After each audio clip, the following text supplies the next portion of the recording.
গণতন্ত্রের অনেকগুলি ধারা রয়েছে, যে ধারাগুলি মূলত ইসলাম থেকেই প্রবর্তিত হয়েছে। তার কয়েকটি ধারা আমি ধারাবাহিকভাবে উল্লেখ করব। যেমন প্রথম নম্বর ধারাটি হচ্ছে সরকার হবে জনগণের।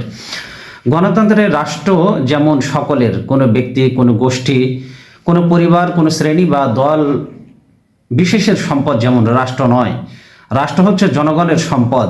রাষ্ট্রের যে কোনো নাগরিক নিজের সামর্থ্য ও যোগ্যতা অনুযায়ী রাষ্ট্রের যে কোনো কর্মকাণ্ডে সে অংশগ্রহণ করতে পারে। ঠিক ইসলামেও একই কথা বলেছে। ইসলামেও রাষ্ট্র কোনো ব্যক্তি, কোনো শ্রেণী, কোনো দল বা কোনো গোষ্ঠীর একক সম্পদ নয়।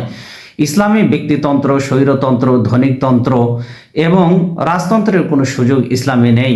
এমনকি ধর্মের নামে কোনো গোষ্ঠী এবং ব্যক্তি বিশেষের রাষ্ট্র শাসনের অধিকারও ইসলাম কর্তৃক স্বীকৃত নয়।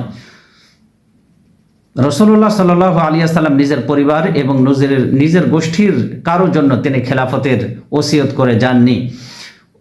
আমরা এটাই দেখতে পাই যে সাইয়েদনা হযরত আলী রাদিয়াল্লাহু তাআলা আনহু, তিনি তার আশঙ্কা ছিল যে রসুল সাল্লাল্লাহু আলাইহি ওয়াসাল্লামকে যদি জিজ্ঞাসা করা হয় যে রসুল সাল্লাল্লাহু আলাইহি ওয়াসাল্লামের পরে পরবর্তী খলিফা কে হবে, তাহলে তার ব্যাপারে রসুল সাল্লাল্লাহু আলাইহি ওয়াসাল্লাম একেবারে না জবাব দিবেন। এই জন্য তিনি কখনোই রসুল সাল্লাল্লাহু আলাইহি ওয়াসাল্লামকে তার পরবর্তী খলিফা কে হবে তিনি জিজ্ঞাসাও করেননি।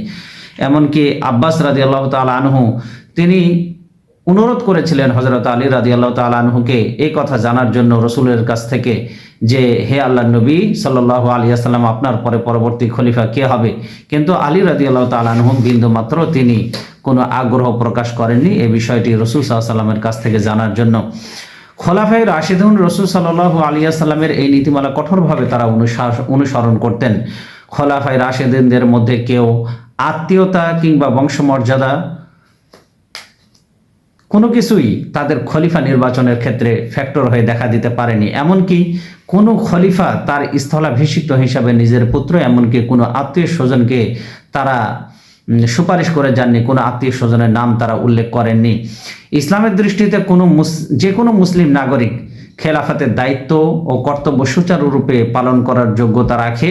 সে যে বংশেরই হোক না কেন, তার গায়ের রং যেমনই হোক না কেন, সে খেলাফতের যোগ্য যদি হয় তাহলে তাকে নির্বাচিত করা উচিত। এটাই হচ্ছে ইসলামের বিধান।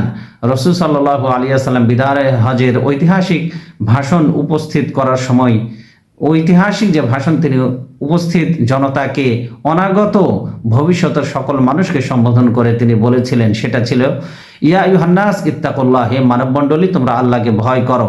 ওয়া ইন উমরা আলাইকুম আবদুন হাবশিয়্যুন মুজাদ্দাউন, যদি তোমাদের উপরে কোনো কৃতদাসকে, নাক কাটা কোনো কৃতদাসকেও যদি তোমাদের আমির নিযুক্ত করা হয়, ফাসমাউ ওয়া আতিউ, তাহলে তোমরা তার কথা শুনবে এবং আনুগত্য করবে। মা আকামা ফিকুম কিতাবাল্লাহ, যদি সে আল্লাহর নির্দেশ অনুযায়ী তোমাদেরকে পরিচালিত করে, তাহলে আল্লাহর নির্দেশ অনুযায়ী তারা যদি তোমাদেরকে পরিচালিত করে তাহলে তোমরা অবশ্যই তার আনুগত্য করবে, তার কথা শুনবে, যদি সে হাফসি নাক কাটা কৃতদাস গোলামও যদি হয়। এটা বলা হয়েছে তিরমিজি শরীফের আল জামে, তিরমিজি শরীফের কিতাবুল জিহাদের হাদিস নাম্বার 1706। মহানবী সাল্লাল্লাহু আলাইহি ওয়াসাল্লাম তার আজাদকৃত গোলাম জায়েদের পুত্র ওসামা ইবনে জায়েদ রাদিয়াল্লাহু তাআলা আনহুকে রোমানদের বিরুদ্ধে পরিচালিত অভিযানে তিনি সেনাপতি নিযুক্ত করেছিলেন। অথচ সেই অভিযানে কুরাইশদের বিভিন্ন নেতৃবৃন্দ ছিল এবং আরবের বিভিন্ন গোত্রের বিশিষ্ট সৈনিকরাও সেই বাহিনী বা সেই ফোর্সের মধ্যে ছিল। রসুল সাল্লাল্লাহু আলাইহি ওয়াসাল্লামের এই কথা এবং কাজের মধ্য দিয়ে তিনি জানিয়ে দিতে চেয়েছিলেন যে সরকারি কর্মকাণ্ডে অংশগ্রহণ করার জন্য একমাত্র মাপকাঠি হলো যোগ্যতা এবং সামর্থ্য। ব্যক্তির পরিচয়, বংশীয় কৌলিন্য এবং পারিবারিক ঐতিহ্য এক্ষেত্রে কোনো বিবেচ্য বিষয় নয়। রসুল সাল্লাল্লাহু আলাইহি ওয়াসাল্লামের ইন্তেকালের পর তার খলিফারাও এই নীতিমালা কঠোরভাবে মেনে চলেছেন। ইসলামের প্রথম খলিফা সাইয়েদনা হযরত আবু বকর রাদিয়াল্লাহু তাআলা আনহু রাষ্ট্রের কোনো পদেই তিনি কাউকে নিয়োগ দেওয়ার জন্য কোনো রূপ স্বজনপ্রীতি এবং গোত্রীয় যে সংকীর্ণতা রয়েছে এটাকে কখনোই তিনি প্রশ্রয় দিতেন না। তিনি তার খেলাফতকালে নিজ গোত্রের কোনো লোককে তিনি রাষ্ট্রীয় কোনো কাজে তিনি নিয়োগ প্রদান করেননি। এমনকি বিভিন্ন দেশের গভর্নর এবং কর্মকর্তাদেরকেও তিনি এ ব্যাপারে সতর্ক থাকার নির্দেশ দিয়েছিলেন। যেমনটি আমরা জানতে পারি ইয়াজিদ ইবনে আবি সুফিয়ানকে তিনি আমির নিয়োগ করে শামে যখন তিনি প্রেরণ করেন, তাকে বলেছিলেন, ইয়া জায়েদ ইন্নালাকা কারাবাতান আসাইতা আন তুসিরাহুম বিল ইমারাতি ওয়া যালিকা আকবারু মা আখাফু আলাইকা। ইয়া জায়েদ ইন্নালাকা কারাবাতান, হে জায়েদ, সেখানে তোমার অনেক আত্মীয় স্বজন রয়েছে। আসাইতা আন তুসিরাহুম বিল ইমারাতি ওয়া যালিকা আকবারু মা আখাফু আলাইকা, তোমার ব্যাপারে আমি সবচেয়ে বেশি ভয় করি যে তুমি তাদেরকে, তোমার আত্মীয় স্বজনকে নিয়োগের ব্যাপারে তুমি স্বজন প্রীতি করবে বা তাদেরকে তুমি অগ্রাধিকার দেবে।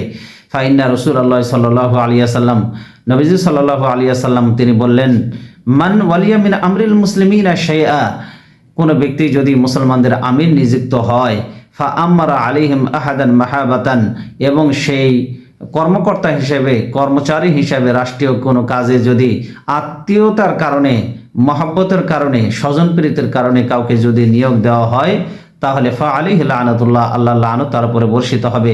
লা ইয়াকবালুল্লাহু মিনহু সারফান ওয়ালা আদলা, আল্লাহ তার কাছ থেকে কোনো ফিদিয়া, কোনো বদলা তিনি গ্রহণ করবেন না। আর নবীজি সাল্লাল্লাহু আলাইহি ওয়াসাল্লাম বললেন, হাত্তা ইউদখিলাহু জাহান্নাম, যদি কোনো ব্যক্তি স্বজন প্রীতির কারণে তার আত্মীয় স্বজনকে সরকারি কাণ্ডে যদি নিযুক্ত করে স্বজন প্রীতির কারণে, তাহলে আল্লাহ তাকে জাহান্নামে প্রবেশ করাবেন।